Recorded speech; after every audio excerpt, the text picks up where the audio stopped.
आपको देख करके। अगर हम बात करें इनका राज्याभिषेक जो है 269 ईसा पूर्व में हुआ था। ठीक, कलिंग युद्ध जो इनका हुआ था, राज्याभिषेक के 8वें वर्ष 269 ईसा पूर्व में उन्होंने कलिंग का युद्ध किया था। इस युद्ध में कहा जाता है कि 1 लाख लोग मारे गए और 1,50,000 लोग बंदी बनाए गए थे इस युद्ध में। कलिंग युद्ध की जानकारी कहाँ से मिलती है? तो कलिंग युद्ध की जानकारी हाथी गुफा अभिलेख से मिलती है। कलिंग और साथ ही अशोक के 13वें शिलालेख से भी इसकी जानकारी मिलती है।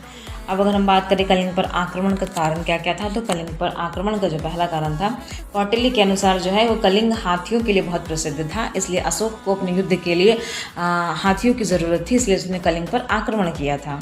पिलनी कहते हैं ये बात कि पिलनी के अनुसार ये कहा जाता है कि पिलनी जो थे उनके अनुसार कलिंग व्यापार और व्यवसाय की दृष्टि से बहुत ही महत्वपूर्ण था, इसलिए अशोक ने उस पर आक्रमण किया था। कलिंग को जीतने के बाद अशोक का जो प्रशासनिक केंद्र बना वो उत्तरी केंद्र बना जिसकी राजधानी तोसली थी, दक्षिणी केंद्र बना जिसकी राजधानी जौगढ़ थी। ठीक है, अब हम लोग चलते हैं अपने आगे। हमारा अशोक के बौद्ध होने का प्रमाण कहाँ कहाँ से मिलता है? अगर हम बात करें कि अशोक बौद्ध हुए थे, इसका प्रमाण किन किन जगहों से मिलता है?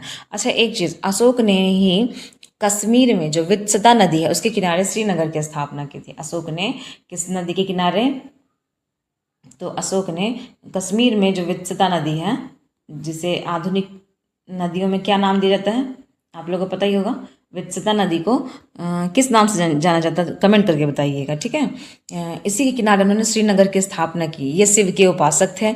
ये बात कलहन ने अपनी राज तरंगिणी में ये बात कही है कि अशोक जो थे वे किसके उपासक थे? तो ये शिव के उपासक थे। शिव के उपासक थे कब? जब ये बौद्ध धर्म में दीक्षित होने से पहले ये शिव की उपासना करते थे। तो अशोक के जो बौद्ध होने का